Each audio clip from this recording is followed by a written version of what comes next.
Hello guys, আসসালামু আলাইকুম। Welcome to just live. একটি বিকেলের নাস্তা নিয়ে আসলাম। সহজ এবং মুখরোচক এই নাস্তাটি আপনারা কম বেশি সবাই খেয়ে থাকবেন, কিন্তু আমার তৈরি রেসিপিতে এভাবে ট্রাই করে একবার দেখতে পারেন, নিশ্চয়ই ভালো লাগবে। তো চলুন দেখে নেওয়া যাক বাঁধাকপির এই পাকোড়া তৈরির জন্য কি কি উপকরণ লাগে। প্রথমে আমি কুচি করা বাঁধাকপি নিয়ে নিচ্ছি। এটা মিডিয়াম সাইজের কুচি করতে হবে, খুব বেশি বড়ও নয় আবার ছোটও নয়। তো এই বাঁধাকপিটা দেওয়ার পরে আমি এর মধ্যে চালের গুঁড়ো দিয়ে দিচ্ছি, এটা ক্রিসপিনেসটা খুব ভালোভাবে বজায় রাখবে। এরপরে আমি দিয়ে দিচ্ছি সামান্য পরিমাণে রসুন বাটা।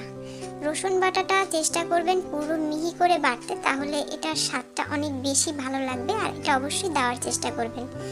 এরপর ধনেপাতা কুচি এবং কাঁচামরিচ কুচিটাও আমি এর সাথে অ্যাড করে দিচ্ছি। আর পেঁয়াজটা একটু বড় বড় করে কাটতে হবে, যেন এটা একটু হালকা মুখে বাজে। এরপর সামান্য আদা বাটা দিয়ে দিচ্ছি, আর একটা ডিম, পুরো অংশটাই আমি ডিমের দিয়ে দেব। এরপর আমি সামান্য কালো গোলমরিচের গুঁড়ো এটার সাথে অ্যাড করব এবং চাট মশলা দিয়ে দেব। সব কিছু অ্যাড করার পর সামান্য পরিমাণে লবণ দিয়ে দেব, স্বাদ অনুযায়ী লবণ দিতে হবে। এরপর হলুদের গুঁড়ো দিয়ে দিচ্ছি, আর তার সাথে জিরে গুঁড়ো। সবগুলো উপকরণ একসাথে দেওয়ার পর কর্নফ্লাওয়ার দিয়ে দেব সামান্য পরিমাণে, আর তার সাথে টেস্টিং সল্ট অল্প পরিমাণে।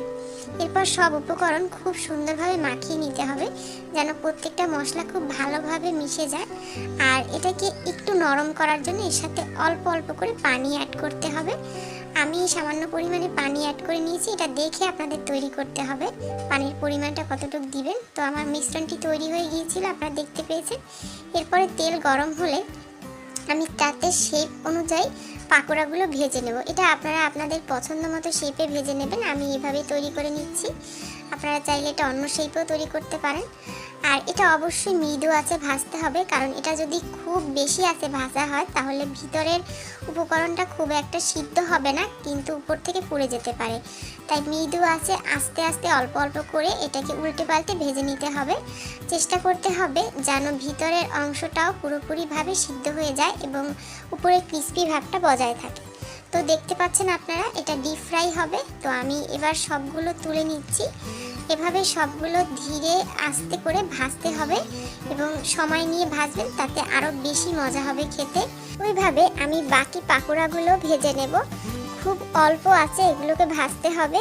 তো সবগুলো পাকোড়া আমার ভাজা হয়ে গিয়েছে, আপনারা দেখতে পাচ্ছেন এটা কতটা ক্রিস্পি হয়েছে, এবং এটা অবশ্যই ডিপ ফ্রাই করতে হবে যেন উপর থেকে পুড়ে না যায়, সে বিষয়টাও লক্ষ্য রাখতে হবে। এটা চায়ের নাস্তা হিসাবে চায়ের সাথে খুব দারুণ একটা কম্বো হতে পারে। আপনারা অবশ্যই বাড়িতে এভাবে ট্রাই করে দেখবেন, ইনশাল্লাহ আপনাদের ভালো লাগবে। আজ এই পর্যন্তই, সবাই ভালো থাকবেন আর আমার রেসিপিগুলো ট্রাই করবেন। আল্লাহ হাফেজ।